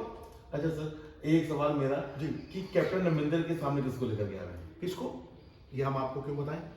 सर, 2 दिन बाद तो आए। मैं क्या, मेरी गल सुनिए, हम आपको क्यों बताएं? ये सर, हमें मीडिया के थ्रू तो बताना है हमने। 2 दिन बाद तो वाह तेरे, हम गुप्त विचार सर, 2 तुम्हें दिन- क्यों बताएं भाई? तुम्हारे थ्रू थोड़ा ना हमने स्ट्रेटजी डिस्कस करनी उसे भी है। लड़ सकते हैं पटेल। मैं किया ना कि ये मीडिया के थ्रू नहीं दसिया जाएगा। आएगा तो मीडिया मीडिया मैं क्या, जदों अनाउंस होएगा उदों आएगा, पहला तो नहीं आएगा। तो मीडिया के थ्रू फिर आगे जाएगा ना सर। मैं क्या, क्यों? मीडिया को तब पता लगेगा जब हमारी टिकट अनाउंस होगी। सर कितने दिन में हो जाएगी? जैसे भाई ये भी हम 75% टिकट मोर दिन देन लग सकता है। 85% के मेरी ऊपर बात सुनो। अकाली दल कर चुका, 72% तो कांग्रेस ने पिछली बार भी लास्ट दिनों में की थी, तो कहाँ है अकाली दल? वो 20 सर सीटें नहीं है। वो तो सर आपका खाली लास्ट में हुआ, तो भाई बाकी वो मेरी तो बात करते सुनो ना, 14 सीट आई हैं उनको, तो करते रहो। एक ये कोई जरूरी क्राइटेरिया थोड़ा। वो तो सर एक ना उनकी 10 साल की सरकार थी, एंटी इनकम्बेंसी थी बहुत ज्यादा, तो उसका तो आपको आज फायदा मिल गया। आज उन्होंने एंटी इनकम्बेंसी दूर कर ली। नहीं, आज तो आपकी सरकार की बात है ना। फिर मैं देखो जी, मेरी बात समझो, कांग्रेस खड़ी है ना कट के, वो तो घरों को मतलब दीवारों को तोड़ के भाग रहे थे, जूतियां पड़ रही थी। क्यों? वही पंथ जिसके नाम पे उन्होंने 40 साल राज किया, वो उनके आगे खड़ा था। कुकर्म है ना, कर्म उस बछड़े के समान है जो 100 गऊओं में मां ढूंढ लेता है। सर चंडीगढ़ में जो आज रिजल्ट आया है वो आपको कैसा लग रहा है? चंडीगढ़ देखो, पहली बात तो ये बताओ कि चंडीगढ़ एक यूनियन टेरिटरी है, ना पंजाब है ना हरियाणा है। मेरी बात समझ। अब ऐसे तो रिजल्ट हिमाचल प्रदेश में आया, फिर उसको मानो, मानो ना, मानो यार, मानो, उसको मानो। उसमें तो कांग्रेस के फेवर में है। तो फिर क्या वो उसकी वजह से हम जीत गए? लेकिन नहीं है बात सर भाई, ये चंडीगढ़ का पंजाब से बहुत गहरा रिश्ता है, तो हिमाचल का नहीं है? तो वहां के लोग को देखेंगे। बिल्कुल बॉर्डर है, बिल्कुल। तो वहां यार मतलब मतलब कांग्रेस सरकार है। देखो मेरी एक बात सुनो, किसी बाई इलेक्शन से कुछ फर्क नहीं पड़ता, फिर कॉर्पोरेशन से तो बिल्कुल फर्क नहीं पड़ता। हमने कॉर्पोरेशन जीती है, हमने लोकसभा जीती है, हमने विधानसभा जीती है, कांग्रेस में कौन सा इलेक्शन आ रहा है यहाँ है? ये बातें मत करो। मतलब आप किसी भी चीज का राई का पर्वत बनाओ तो बनाना आपसे सीखे। सर नहीं, मैं तो सर राजनीति, आपकी राजनीति की शुरुआत आपके शहर से करना चाहता तो हूं। भैया आपका अपना शहर जहां आप मैं कह रहा हूँ बड़े, आप पंजाब से बात करो। मैं पंजाब ਦੀ ਗੱਲ ਕਰ ਰਿਹਾ ये चंडीगढ़ पंजाब है। 4-6 ਦਿਨਾਂ ਦੇ ਵਿੱਚ ਨਵਜੋਤ ਸਿੱਧੂ ਜੀ ਇਸ ਕਰਕੇ ਚਰਚਾ 'ਚ ਨੇ ਖਾਸ ਤੌਰ ਤੇ कब चर्चा नहीं सी? खास पहले ये दस मैं- मैं कहना पहले इस गल का जवाब दे, कब चर्चा जवाब सी? दे।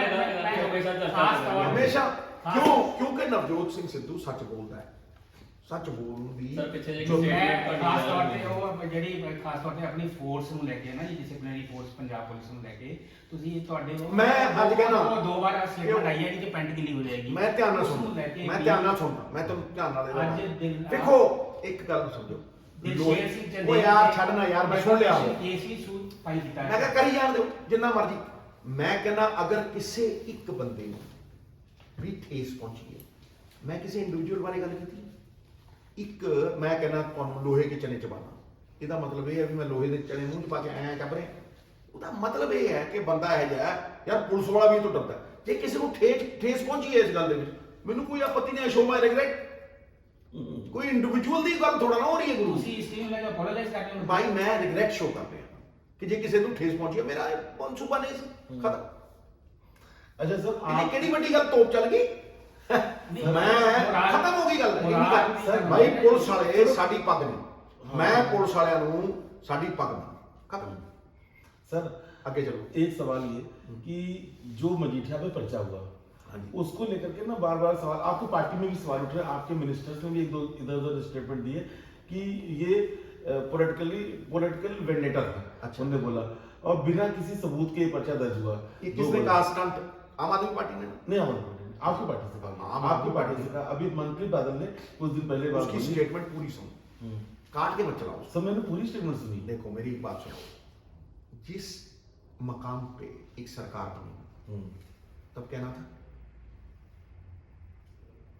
जब सरकार बनी थी 2017 में, किस मुद्दे पे बनी थी?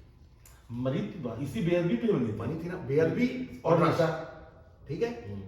तो आज ये मुद्दा नहीं रहा क्योंकि आप हल नहीं कर सके। लेकिन आपने हल कर दिया तब भी तो सवाल मैं उठने कह रहा हूं लगे। अभी हल कहाँ हो गया भाई? सर आपने पर्चा करवाया, अरे भाई बागा बागा गुमराह मेरी किया। बात सुनो, पहली बात तो किसी एक बंदे ने पर्चा नहीं करवाया। हाँ, मैं इस लड़ाई में इसलिए जीता हूं कि दोनों अफसर बदल गए। आज तक नहीं हुआ कि पंजाब का डीजीपी बदला गया हो, पंजाब का एडवोकेट जनरल बदला गया हो। रिजल्ट आया कि नहीं आया? लेकिन रिजल्ट अभी पहला कदम है, ये अधूरा है, पूरा नहीं है। एफआईआर तो 6 साल पहले बेअदबी पे भी हुई थी, क्या हो गया फिर? एफआईआर का होना न्याय तो नहीं है भाई, एक पहला कदम है। शनाख्त पहला कदम है। तो उस पहले कदम को मकाम तक, लॉजिकल एंड तक कैसे लेके जाते हो, वो बड़ी बात है। सर 4 दिन बाद चुनाव जाप्ता आगे, तो उसके बाद तब क्या बनेगा मजीठिया का? भाई इसीलिए तो मैं चिल्लाता था, इसीलिए तो मैं आज भी कहता हूं कि कि क्या 4 दिन बाद चुनाव याफ्ता आ गया, उसके बाद कांग्रेस की सरकार बनी, फिर नहीं तो बनी तो कि तो चाहे फिर सब कुछ संभव है। असंभव शब्द बेवकूफों के शब्दकोश में होता है भाई। स्टेट की लॉ एंड ऑर्डर की गल करिए जी कि पाकिस्तान तो हर दूसरे चौथे दिन ड्रोन आता है ਜਿਹਦੇ ਨਾਲ ਹਥਿਆਰ ਹੁੰਦੇ ਨੇ ਜਾਂ ਡਰਗਸ ਹੁੰਦੀਆਂ ਨੇ। ਉਸ ਦੇ ਨਾਲ ਜਿਹੜੇ ਦੂਸਰੇ ਲੀਡਰ ਨੇ ਉਹ ਇੱਕ ਆਈਬ੍ਰੋਜ਼ ਰੇਜ਼ ਕਰਦੇ ਨੇ ਕਿ ਸਿੱਧੂ ਸਾਹਿਬ ਕਹਿੰਦੇ ਨੇ ਕਿ ਇਮਰਾਨ ਖਾਨ ਮੇਰਾ ਵੱਡਾ ਭਾਈ ਹੈ, ਪਰ ਉਹਨਾਂ ਨੇ ਇਮਰਾਨ ਖਾਨ ਕੋਲ ਅੱਜ ਤੱਕ ਇਹ ਇਸ਼ੂ ਟੇਕਅਪ ਕਿਉਂ ਨਹੀਂ ਕੀਤਾ। बकवास, मैं कह नहीं हूं रहा, बेअदबी, फिर बेअदबी, फिर उस तो बाद ਬੰਬ ਧਮਾਕਾ ਬੰਗਾਲ ਜੀ ਨਹੀਂ ਹੋਇਆ। ਇਹ ਇਲੈਕਸ਼ਨ ਤੋਂ 1 ਮਹੀਨਾ ਪਹਿਲਾਂ ਕੀ ਹੁੰਦਾ? ਸਿਰਫ ਇਲੈਕਸ਼ਨ ਤੋਂ ਪੌਣੇ 5 ਸਾਲ ਪਹਿਲਾਂ ਸਭ ਠੀਕ ਸੀ। ਸਰ ਇਹ ਇੱਕ ਮਿੰਟ ਖੜ ਜਾ ਇੱਥੇ ਖੜ ਜਾ। ਮੈਂ ਠੋਕ ਕੇ ਕਹਿਣਾ ਵੋਟਾਂ ਦੀ ਪੋਲਰਾਈਜੇਸ਼ਨ ਦੀ ਹੋ ਰਹੀ ਹੈ। ਸਹਿਮ ਫੈਲਾਉਣ ਲਈ, ਭੈ ਫੈਲਾਉਣ ਲਈ ਇੱਕ ਕਮਿਊਨਿਟੀ ਦੀ ਵੋਟਾਂ ਦੀ ਪੋਲਰਾਈਜੇਸ਼ਨ ਨਹੀਂ ਹੋ ਰਹੀ। उसका तो फायदा किसको मिलेगा? ਤੁਹਾਨੂੰ पता किसको मिलेगा? राजेश खन्ना गाना गा गया, पब्लिक है सब जानती है, मुझे कहने की जरूरत है। तुम रोटी को चोची कहते हो। सर किसी को तो फायदा मैं मिलेगा। क्या आपको अगर आप पता- पोलराइजेशन बता रहे नहीं, हैं आपको तो पता किसी है- को फायदा ये मिलेगा? आपको पता है किसको फायदा फिर मिलेगा? करा कौन रहा? आपको पता है कि कौन करा है? पब्लिक को पता है। सर मैंने वो तो पहले बोल कह रहे दिया, हैं पाकिस्तान का रहा। साथ भैया जो मर्जी बोलता रहे, कुछ जो बंदे पकड़े जो गए- मर्जी बोलता रहे बंदा, कुछ मैंने जो कह दिया सर लुधियाना बम धमाके वाले में तो बिल्कुल क्लियर कट मैं कह रहा हूं जो मैंने कहना था कह दिया कि ये साजिश वोटों की पोलराइजेशन के लिए हो रही है, एक खास कम्युनिटी में सहम फैलाने के लिए हो रही है। कौन सी कम्युनिटी सर?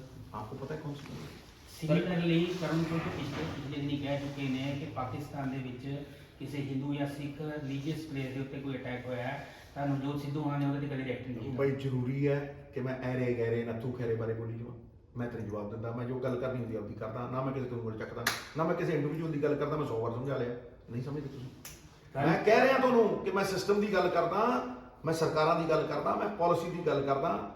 ਇਹ ਇਸੇ ਕਰਕੇ ਮੈਂ ਕਹਿੰਦਾ ਜਦੋਂ ਇਲੈਕਸ਼ਨ ਆਉਂਦਾ ਹੈ ਮੁੱਦਿਆਂ ਤੋਂ ਭਟਕਾਇਆ ਜਾਂਦਾ ਹੈ, ਇਸ਼ੂਜ਼ ਮੁੱਦਿਆਂ ਦੀ ਰਾਜਨੀਤੀ ਤੋਂ ਇੱਧਰ ਨੂੰ ਲਿਆ ਜਾਂਦਾ ਹੈ। ਉਹਨੇ ਇਹ ਕਹਤਾ, ਉਹਨੇ ਆਹ ਕਹਤਾ, ਫਿਰ ਕੀ ਹੋ ਗਿਆ? ਹਾਥੀ ਚਲੇ ਵਿੱਚ ਬਾਜ਼ਾਰ, ਆਵਾਜ਼ਾਂ ਆਉਣ 1000। ਜ਼ਰੂਰੀ ਤਾਂ ਨਹੀਂ ਜਦੋਂ ਮੌਸਮੀ ਮੇਂਢਕ ਟਰ ਕਰਦਾ ਹੈ ਤੇ ਕੋਇਲ ਜਵਾਬ ਦੇਵੇ। ਅੱਗੇ ਸਰ ਕਿਸਾਨ ਜਥੇਬੰਦੀਆਂ ਨੇ ਆਪਦਾ ਜਿਹੜਾ ਮੋਰਚਾ ਸੀਗਾ ਉਹ ਸਿਆਸੀ ਮੋਰਚਾ ਬਣ ਚੁੱਕਿਆ ਹੈ, ਤੇ ਕੀ ਕਾਂਗਰਸ ਉਹਨਾਂ ਨਾਲ ਅੱਗੇ ਗੱਠਜੋੜ ਕਰ ਸਕਦੀ ਹੈ? ਕੋਈ ਸੰਭਾਵਨਾ? ਮੇਰੀ ਗੱਲ ਨੂੰ ਸੁਣੋ, ਹਰ ਸੰਭਾਵਨਾ ਉੱਪਰ ਹੁੰਦੀ ਪੋਲਿਟਿਕਸ, ਲੇਕਿਨ ਇੱਕ ਗੱਲ ਨੂੰ ਯਾਦ ਰੱਖਣਾ ਕਿ ਜਦੋਂ ਤੁਸੀਂ ਸਿਆਸੀ ਬਣ ਗਏ ਨਾ ਤੇ ਤੁਹਾਨੂੰ ਏਜੰਡਾ ਦੇਣਾ ਪਏਗਾ। ਹੁਣ ਕਿਸਾਨਾਂ ਨੂੰ ਵਪਾਰੀ ਦੀ ਗੱਲ ਵੀ ਕਰਨੀ ਪਏਗੀ, ਹੁਣ ਕਿਸਾਨਾਂ ਨੂੰ ਸਾਰੇ ਪੰਜਾਬ ਦੀ ਗੱਲ ਕਰਨੀ ਪਏਗੀ, ਹੁਣ ਕਿਸਾਨਾਂ ਨੂੰ ਪੰਜਾਬ ਦੇ ਉਥਾਨ ਦੀ ਗੱਲ ਕਰਨੀ ਪਏਗੀ। Everyone is welcome to fight in election. ਇੱਕ ਡੈਮੋਕ੍ਰੈਟਿਕ ਸੈਟਅਪ ਹੈ, ਡੈਮੋਕ੍ਰੈਟਿਕ ਪਾਰਟੀ ਹੈ, ਮੈਂ ਸਵਾਗਤ ਕਰਦਾ ਕੋਈ ਵੀ ਹੋ। ਸਭ ਤੋਂ ਪਹਿਲਾ ਬੰਦਾ ਹੀ ਨਵਜੋਤ ਸਿੰਘ ਸਿੱਧੂ ਸੀ ਵੀ ਦੋ ਆਪਸ਼ਨ ਨੇ, ਜਾਂ ਤਾਂ ਮੰਨਵਾ ਲਓ ਪੋਲੀਟੀਕਲ ਬਣ ਕੇ ਆਪ ਨਿਰਣੇ ਲੈ ਲਓ ਜਾਂ ਨਿਰਣੇ ਕਰਾ ਲਓ ਪ੍ਰੈਸ਼ਰ ਗਰੁੱਪ ਬਣ ਕੇ। ਉਹਨਾਂ ਨੇ ਉਹ ਜਿੱਤ ਲਿਆ ਮੋਰਚਾ, ਤਿੰਨੇ ਕਾਲੇ ਕਾਨੂੰਨ ਵਾਪਸ ਹੋ ਗਏ, ਫਿਰ ਕਿਸਾਨੀ ਸੁਧਰ ਗਈ, ਫਿਰ ਖੁਦਕੁਸ਼ੀਆਂ ਬੰਦ ਹੋ ਜਾਣਗੀਆਂ। ਕਿਸਾਨ ਦਾ ਮੁੱਦਾ ਕੀ ਹੈ? ਵੱਧ ਰਹੀ ਲਾਗਤ, ਘਟ ਰਹੀ ਪ੍ਰੋਡਕਟਿਵਿਟੀ, ਘਟ ਰਹੀ ਆਮਦਨ, ਸੁਲਝੀ। ਸੈਂਟਰ ਦੀ ਸਰਕਾਰ ਨੇ FCI ਠੋਕਤੀ, 4 ਲੱਖ ਕਰੋੜ ਦਾ ਕਰਜ਼ਾ ਕਰਤਾ 50 ਸਾਲਾਂ 'ਚ 91,000 ਕਰੋੜ ਤੇ 4 ਸਾਲਾਂ ਦੇ ਵਿੱਚ 4 ਲੱਖ ਕਰੋੜ। ਕਿਉਂ FCI ਮਾਰਨਾ ਚਾਹੁੰਦੇ ਨੇ? ਕਿਉਂਕਿ ਸਾਰੀ ਦੀ ਸਾਰੀ ਜਿਹੜੀ ਪ੍ਰੋਕਿਉਰਮੈਂਟ ਹੈ ਉਹ ਅਡਾਨੀ ਦੇ ਹੱਥ ਦੇਣਾ ਚਾਹੁੰਦੇ। ਅਡਾਨੀ ਨੂੰ ਸਾਈਲੋ ਬਣਾਉਣ ਨੂੰ ਦਿੱਤੇ ਸਾਰੇ ਦੇਸ਼ 'ਚ, ਤੇ ਇਹ ਕਹਿੰਦਾ ਜੇ 25% ਵੀ ਸਟੋਰੇਜ ਹੋਏਗੀ ਤੈਨੂੰ 100 ਦੇ ਪੈਸੇ ਦੇਣਗੇ। ਉਹਨੂੰ ਮੈਕਸਿਮਮ ਸਪੋਰਟ ਪ੍ਰਾਈਸ, ਕਿਸਾਨ ਨੂੰ ਮਿਨੀਮਮ ਸਪੋਰਟ ਪ੍ਰਾਈਸ ਨਹੀਂ। ਫੇਸਬੁੱਕ, WhatsApp ਤੇ ਰਿਲਾਇੰਸ ਰਲ ਕੇ 110 ਕਰੋੜ ਹਿੰਦੁਸਤਾਨੀਆਂ ਦਾ ਰੀਟੇਲ ਦਾ ਬਿਜ਼ਨਸ ਲੈ ਲਿਆ। PDS ਮਾਰਤਾ, 70 ਕਰੋੜ ਗਰੀਬ ਤੋਂ 40 ਕਰੋੜ। ਕਿਹੜੇ ਡਾਟੇ ਨਾਲ ਕੀਤਾ ਬਈ? ਕੀ ਪ੍ਰੂਫ ਹੈ ਤੁਹਾਡੇ ਕੋਲ? एक नंबर 2 FCI खत्म, नंबर 3 ਹੁਣ PDS खत्म करनगे। ਹੁਣ ਕਹਿੰਦਾ ਜੀ ਡਾਇਰੈਕਟਲੀ ਅਸੀਂ ਉਹ ਪਾਵਾਂਗੇ ਪੈਸੇ। ਤੁਸੀਂ ਇਲੈਕਟ੍ਰਿਸਿਟੀ ਅਮੈਂਡਮੈਂਟ ਬਿੱਲ ਲੈ ਲਓ, 10,000 ਕਰੋੜ ਪੰਜਾਬ ਸਰਕਾਰ ਕਿੱਦਾਂ ਪਾ ਦੂਗੀ ਕਿਸਾਨ ਦੀ ਜੇਬ 'ਚ। ਸੋ ਇਸ ਚੋਂ ਨਿਕਲਣ ਦੇ ਲਈ ਪੰਜਾਬ ਸਰਕਾਰ ਕੀ ਕਰੇਗੀ? ਪੰਜਾਬ ਸਰਕਾਰ ਟਕਾ ਕੇ ਐਤਕੀ ਐਲਾਨ ਕਰਦੀ ਹੈ ਮੇਰਾ ਪੰਜਾਬ ਮਾਡਲ ਜਿਹੜਾ ਹੈਗਾ ਉਹ ਪੰਜਾਬ ਸਰਕਾਰ ਦੇ ਵੱਲੋਂ ਹੀ ਹੈ, ਕਾਂਗਰਸ ਵੱਲੋਂ ਹੀ ਮੈਂ ਪ੍ਰਧਾਨ ਹਾਂ। ਦਾਲਾਂ ਦੇ ਉੱਤੇ ਤੇ ਆਇਲ ਸੀਡਸ ਦੇ ਉੱਤੇ ਪ੍ਰੋਕਿਉਰਮੈਂਟ ਕਰੇ, MSP ਦੇ ਤੁਸੀਂ 75,000 ਕਰੋੜ ਰੁਪਏ ਦੇ ਖਾਣ ਵਾਲੇ ਤੇਲ ਨੂੰ ਇੰਪੋਰਟ ਕਰਦੇ ਹੋ। ਤੁਸੀਂ 1 ਲੱਖ ਕਰੋੜ ਦੀਆਂ ਦਾਲਾਂ ਤੇ ਤੇਲ, ਚਾਹੇ ਸਰੋਂ ਦਾ ਹੋਵੇ ਚਾਹੇ ਸਨਫਲਾਵਰ ਹੋਵੇ, 1 ਲੱਖ ਕਰੋੜ ਰੁਪਏ ਦੇ ਇੰਪੋਰਟ ਕਰਦੇ ਹੋ। ਅਸੀਂ ਕਹਿੰਦੇ ਅਸੀਂ ਜ਼ੋਨ ਦੇ ਵਿੱਚ ਦੇਾਂਗੇ ਉਹਨੇ ਪੈਸੇ ਜਿਹੜੇ ਨਾਲ ਇੰਪੋਰਟ ਕਰਦੇ ਹਾਂ ਅਸੀਂ ਕਿਸਾਨ ਨੂੰ ਸਿੱਧਾ ਡਾਇਰੈਕਟ ਦਿਆਂਗੇ। इसको ਕਰਜ਼ੇ ਨਾਲ ਤੁਸੀਂ ਟਿਊਬਵੈਲ ਲਾ ਰਹੇ ਹੋ, ਪਾਣੀ ਥੱਲੇ ਘਟਾ ਰਹੇ ਹੋ, ਕਿਉਂ ਬਈ? ਨੰਬਰ 2 ਅੱਗੇ ਸੁਣੋ, ਇਹਨੂੰ ਧਿਆਨ ਨਾਲ ਸੁਣੋ, ਇਹੀ ਮੇਰਾ ਰੋਡ ਮੈਪ ਹੈ ਕਿਸਾਨਾਂ ਦੇ ਲਈ, ਠੀਕ ਹੈ। ਨੰਬਰ 2 ਡਾਈਵਰਸਿਫਿਕੇਸ਼ਨ ਕਰਾਂਗੇ ਅਸੀਂ ਝੋਨੇ ਤੋਂ। ਉਹ ਤਾਂ ਪਹਿਲਾਂ ਵੀ ਪੁੱਛੀਆਂ ਹੁੰਦੀਆਂ ਨੇ। ਕਿੱਥੇ ਹੋਈ? ਇਹ ਡਾਈਵਰਸਿਫਿਕੇਸ਼ਨ ਨਹੀਂ ਹੈ। ਕਿਹਨੇ ਕੀਤੀ? ਕਿਉਂਕਿ ਰੇਟ ਹੀ 2 ਚੀਜ਼ਾਂ ਦੇ ਮਿਲਦੇ, ਜਾਂ ਜੀਰੀ ਜਾਂ ਕਣਕ, ਇਸ ਕਰਕੇ ਉਹਦੀ ਮਜਬੂਰੀ ਹੈ। ਆਹ ਡਾਈਵਰਸਿਫਿਕੇਸ਼ਨ ਹੈ। ਦੂਜੀ ਚੀਜ਼, ਜੇ ਅਸੀਂ ਕਿਹਾ ਵੀ ਅਸੀਂ ਜ਼ੋਨ ਦੇ ਵਿੱਚ 4 ਕ੍ਰੌਪ ਲਾਵਾਂਗੇ ਔਰ ਮੱਕੀ ਲਾਵਾਂਗੇ ਤੇ ਕਿਸਾਨ ਨੂੰ 1000 ਰੁਪਏ ਮਿਲਿਆ, 1700 ਨਹੀਂ ਮਿਲਿਆ, 700 ਰੁਪਏ ਪੰਜਾਬ ਸਰਕਾਰ ਦੇਗੀ। ਠਾ 2 ਲਿਖ, ਇਹਨੂੰ ਕਹਿੰਦੇ ਨੇ ਮਾਰਕੀਟ ਇੰਟਰਵੈਂਸ਼ਨ ਸਕੀਮ। ਤੀਜੀ ਚੀਜ਼ ਜਿਹੜੀ ਸਭ ਤੋਂ ਵੱਧ ਕਿਸਾਨ ਨੂੰ ਮਾਰਦੀ ਉਹ ਸਟੋਰੇਜ। ਕਿਸਾਨ ਜਾਂਦਾ ਸਬਜ਼ੀ ਮੰਡੀ ਦੇ ਵਿੱਚ ਟਮਾਟਰ ਲੈ ਕੇ, ਉਹ ਕਹਿੰਦਾ ਮੈਂ ਕਿਲੋ ਟਮਾਟਰ ਦੇ 5 ਰੁਪਏ ਲੈਣੇ। ਆੜ੍ਹਤੀ ਨੂੰ ਪਤਾ ਹੈ ਜੇ ਗਲ ਜੂ, ਉਹ ਕਹਿੰਦਾ ਮੈਂ ਤਾਂ 3, ਉਹ 3 ਚ ਦੇ ਜਾਂਦਾ। ਸ਼ਾਮ ਨੂੰ ਉਹੀ ਪਰਚੂਨ ਦੀ ਦੁਕਾਨ ਤੇ ਬੱਚੀ ਦਾ ਵੇਚਦਾ। 6 ਮਹੀਨੇ ਬਾਅਦ ਜੇ ਕਿਸਾਨ ਨੇ ਉਹ ਵਾਪਸ ਲੈਣਾ 60 ਰੁਪਏ ਦਾ ਕਿਸਾਨ ਨੂੰ ਦਿੰਦੇ। ਕਿਉਂ ਬਈ? ਕਦੇ ਦੇਖਿਆ ਜਿਹਦੀ ਚੀਜ਼ ਹੋਵੇ ਉਹ ਪ੍ਰਾਈਸ ਫਿਕਸ ਨਾ ਕਰ ਸਕੇ? ਦੇਖਿਆ ਕਦੇ? ਇਸ ਕਰਕੇ ਪੰਜਾਬ ਸਰਕਾਰ ਸੈਂਟਰਲ ਵੇਅਰ ਹਾਊਸਿੰਗ ਕਾਰਪੋਰੇਸ਼ਨ ਜਿਹੜੀ ਹੈਗੀ ਸਾਡੀ, ਉਹਦੇ ਵਿੱਚ ਕਿਸਾਨ ਨੂੰ ਕਣਕ ਤੇ ਜੀਰੀ ਸਟੋਰ ਕਰਨ ਦਾ ਮੌਕਾ ਦੇਗੀ। ਔਰ ਜਦੋਂ ਸਟੋਰ ਕਰੇਗਾ, ਜਦ ਚਾਹੇ ਆਪਣੀ ਫਸਲ ਵੇਚੇ, ਉਸੇ ਵੇਲੇ 80% ਲੋਨ ਦੇ ਤੌਰ ਤੇ ਨਾਲ ਬਣਾ ਦੇ। ਮਾਰਕੀਟ ਇੰਟਰਵੈਂਸ਼ਨ ਸਕੀਮ 'ਚ ਜੇ ਘਟ ਕੇ ਪੈਸੇ ਉਹ ਦਿੱਤੇ ਜਾਣਗੇ ਗੈਪ, ਠੀਕ ਹੈ। ਕੋਲਡ ਸਟੋਰੇਜ ਬਣਾਏ ਜਾਣਗੇ ਫਾਰਮਰ ਦੇ, ਤਾਂ ਕਿ ਸਬਜ਼ੀਆਂ ਵੀ ਵੇਚ ਸਕਣ। ਉਹਨਾਂ ਦੇ ਵੀ ਐਮਸੀ ਜੋ ਅਸੀਂ ਖਾਂਦੇ ਹਾਂ ਅਸੀਂ ਗਾਉਂਦੇ, ਇਹਦੇ ਮਾਰਨ ਤੇ ਤੁਰਦੇ। ਸਰਕਾਰ ਕੀ ਕਰੇਗੀ? ਇਹ ਕਦੇ ਕਿਸੇ ਸੋਚਿਆ? ਕਿਸੇ ਨੇ ਰੋਡ ਮੈਪ ਦਿੱਤਾ ਹੈ? ਨੰਬਰ 2 ਮੈਂ ਕਹਿੰਦਾ ਕਿ ਭਾਈ ਜਿਹੜੇ ਫਾਰਮਿੰਗ ਦੇ ਕੋਆਪਰੇਟਿਵ ਨੇ, ਜਦੋਂ ਉਹਦੀ ਫਸਲ ਵਿਕਣੀ ਹੈ ਮਾਰਕੀਟਿੰਗ ਦੇ ਲਈ, ਸਾਰੇ ਇਕੱਠੇ ਹੋ ਕੇ ਤੈਅ ਕਰਨਗੇ ਵੀ ਭਾਈ ਅਸੀਂ ਇੰਨੇ ਤੇ ਦੇਵਾਂਗੇ। ਜਿਸ ਤਰ੍ਹਾਂ ਅਮੂਲ ਹੈ, ਜਿਸ ਤਰ੍ਹਾਂ ਸਾਡਾ ਵੇਰਕਾ ਹੈ, ਛੋਟਾ ਹੋਵੇ ਵੱਡਾ ਹੋਵੇ ਸਭ ਕਰਨਾ। ਜੇ ਤੁਸੀਂ ਸਾਡਾ ਵਾਕਈ ਕਲਿਆਣ ਕਰਨਾ ਔਰ ਤੁਸੀਂ ਸਾਨੂੰ ਮਾਰਨਾ ਨਹੀਂ, ਜਿਹੜਾ ਤੁਸੀਂ ਡੈਲੀਬਰੇਟਲੀ ਮਾਰ ਰਹੇ ਹੋ, ਤੇ फिर भाई मैं सिंपल जहा सवाल पूछता हूँ, 5 रुपए कीमत थी डीजल की 1992 में, 2022 में 100 रुपए हो गई, 25 गुना बढ़ गया। किसान की MSP आपने 5 गुना बढ़ाई, 330 से 1700। क्यों भाई? कॉस्ट ऑफ प्रोडक्शन 25 गुना और MSP उसकी 1700, 330 से। मैं चाहता हूँ बॉर्डर पे रखो, 34 देशों को व्यापार करना है, ठीक है। 1300 की कनक 3000 में बिकेगी, 3200 की बासमती 7000 में बिकेगी, मटर 5 रुपये तो 25 टुटिया नहीं करे उधर, कजाकिस्तान, उज्बेकिस्तान, उर्मेनिस्तान, ठीक है, मॉस्को तक सिल्कन रूट, राइट। अदरक 22 रुपए का, यहाँ वहाँ 150 का। क्यों भाई? ये मार्केट क्यों नहीं खोलोगे? बांग्लादेश तक जिसके पास पासपोर्ट है उसे क्यों नहीं जाने दोगे भाई? है जी। जब यूरोप में वर्ल्ड वॉर हुई, जर्मनी ने फ्रांस ठोका, इंग्लैंड ठोका, तहस नहस, जापान पूरा खत्म बर्बाद हो गया, उन्होंने बॉर्डर खोले। आज यूरोप तगड़ा कितना भाई, तुसी जेडे जेन्युइन बंदे है उन्होंने तो जब तो कितना रोकोगे? हमारा सामान 2100 किलोमीटर घूम के जाके मुद्रा पोर्ट पे, अडानी के पोर्ट पे जाता है, और सारा कराची बॉम्बे खुला है। ये क्यों भाई? सर ये तो नेशनल पॉलिसीज है। मैं कह रहा हूं नेशनल पॉलिसी भाई, मेरी बात सुनो यार, एक मिनट ध्यान से सुनो। इन पॉलिसीज का इस देश को क्या मिला? मुझे सिंपल सी बात बताओ। सिर्फ पंजाब के इलेक्शन से इसका क्या लेना देना? भाई पंजाब से इलेक्शन का इससे सब कुछ लेना देना। पंजाब का इलेक्शन क्या है? लोगों की जिंदगी तब्दील करनी, लोगों को मार्केट देनी। बांग्लादेश का पासपोर्ट पंजाब के इलेक्शन से तो मैं कह रहा हूं बिल्कुल नहीं, लेकिन एक ओपनिंग तो है। हम लैंड लॉक्ड स्टेट है, हमारी किस्मत पे ताले लग गए। यही अमृतसर सबसे बड़ी मंडी थी एशिया की, इंडस्ट्री खत्म हो गई। क्यों? यही कारण है भाई। तो मैं तुम्हें ये चीजें बता रहा हूं कि ये रोड मैप, ये पंजाब मॉडल, फिर मैं तुम्हें सबसे बड़ी चीज जो तुम लिखो आज तक हिंदुस्तान में किसी ने किया है? देखो तुम मेरी कॉन्फिडेंस को देखो, डंके की चोट पे बोलता हूं। Urban employment guarantee mission, urban employment guarantee mission, 5 lakh लोगों को पंजाब मॉडल द्वारा नौकरी हम 5 साल में देंगे। और चैलेंज से कहता हूं, पहाड़ को ऊपर से उठाओ, नहीं उठा सकते, हाथ नीचे डालो। तो सर इस पे कैसे लोग विश्वास करें? मैं बताता हूं कैसे विश्वास करें, मैं बताता हूं तुमको कैसे विश्वास करें। भाई रूरल मनरेगा है, तुमने रूरल मनरेगा के वर्क्स देखे? भाई किसान खेत में जाए, उसे सम्मान भत्ता दो 300 रुपए, तुम्हारा पैसा नहीं लगना, डिमांड ड्रिवन है।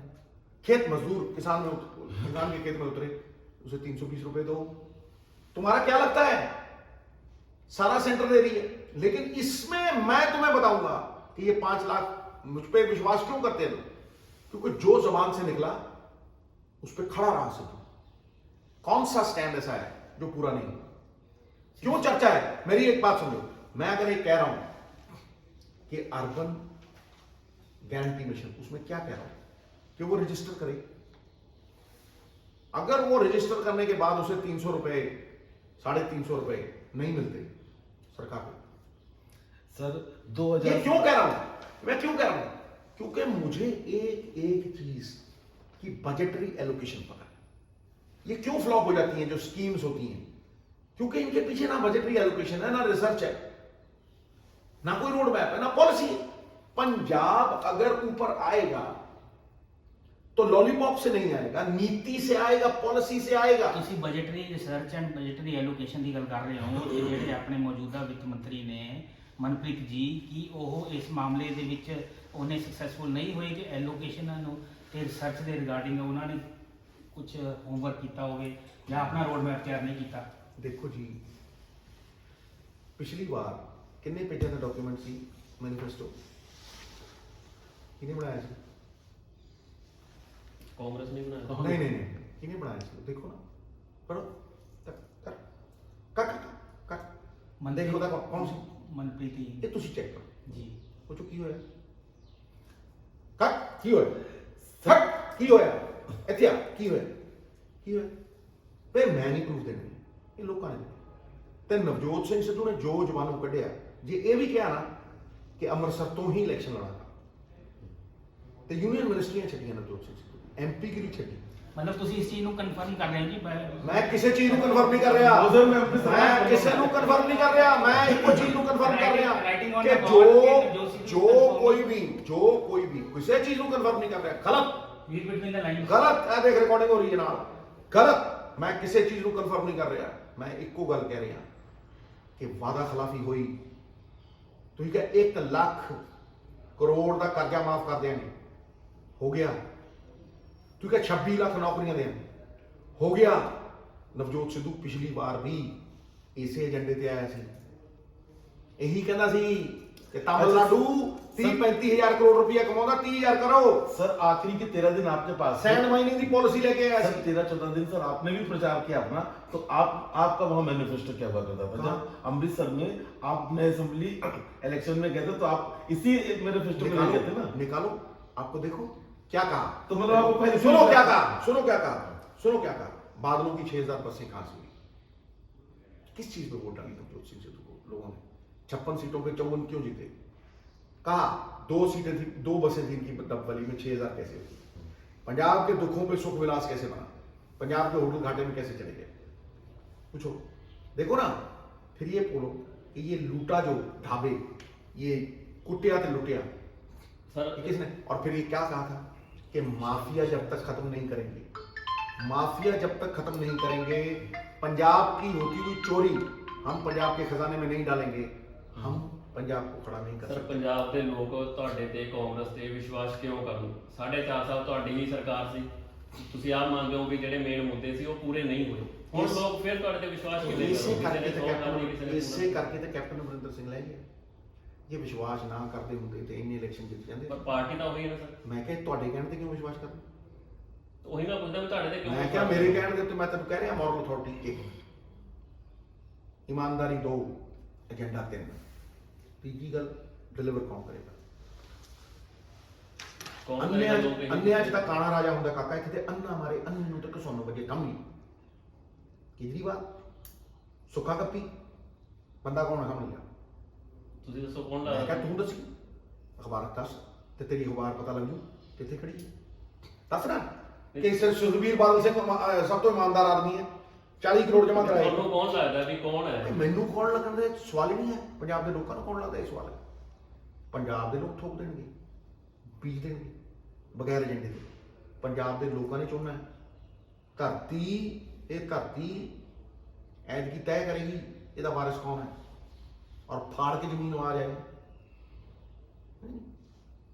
ये संभव कहना एक बार मैं नेगेटिव दोबारा- पॉलिटिक्स करनी ਇਹ ਤੇ ਇਹੀ ਗੱਲਾਂ ਜਿਹੜੀਆਂ ਇਹ ਹੁਣ ਕਰਦੇ ਸੀ, ਉਦੋਂ ਕਰਤਾਰਪੁਰ ਵੇਲੇ ਵੀ ਕਹਿੰਦੇ ਸੀ ਖੁੱਲਿਆ ਕਿ ਨਹੀਂ ਖੁੱਲਿਆ ਹੈ। ਇਸ ਕਰਕੇ ਇਸ ਗੱਲ ਨੂੰ ਸਮਝੋ, ਚੰਗੀ ਨੀਅਤ ਹੋਵੇ, ਪਰਮਾਤਮਾ ਅੰਗ ਸੰਸਾਰੀ ਹੋ ਕੇ ਖੜਦਾ ਹੈ। ਕਿਸੇ ਨੇ ਕੋਈ ਪ੍ਰਮਾਣ ਨਹੀਂ ਦੇਣਾ ਹੁੰਦਾ। ਇਲੈਕਸ਼ਨ ਲੋਕ ਜਿਤਾਉਂਦੇ, ਲੋਕ ਜਿਤਾਉਂਦੇ। सर इसी बात पर तो लोग बोल उसी रहे चंगी नीयत की गल हैं, करते इसी हैं। बात पर तो सर बोल रहे हैं, कह रहे हैं कि आपने करतारपुर और लगा जो है कप्तान से बोले खुलवा दिया। अब ये जो ऐसे आज कैसे हो गया? ऐसे कैसे हो गया भाई? मेरी एक बात सुनो, आपने कैसे हो जाता है? अच्छी नीयत से आपने कहा दिया। बिल्कुल नहीं। हाँ। सिंपल सी बात है कि अगर आप जाके एक ऐसी चीज रखते हो सामने जिससे करोड़ों लोगों का भला है, सरबत का भला है, और किसी पीर के नाम पे, धर्म की बात नहीं कर रहा मैं, किसी ऐसे पीर के नाम पे जिसको सब मानते हो, तो भाई प्यार मोहब्बत से चीजें सुलझेंगी, टेबल पे चीजें सुलझेंगी, या गाली गलौज से? प्यार मोहब्बत से खत्म।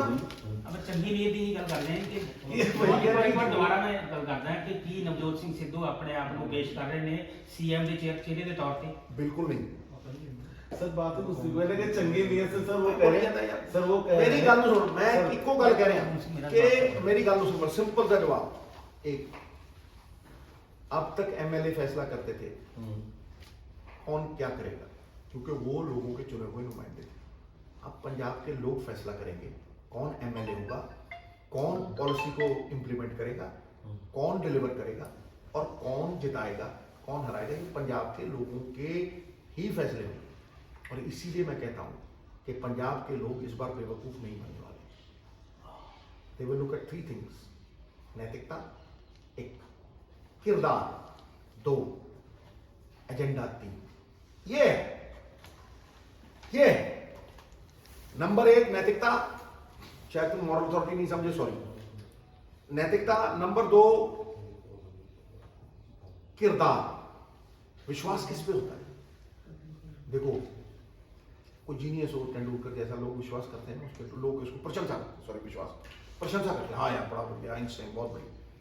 कोई तगड़ा हो, एसपी हो, डीएसपी हो, बड़ा बंदा हो, लोग डरते हैं उससे। Man of power of fear, but man of character are trusted.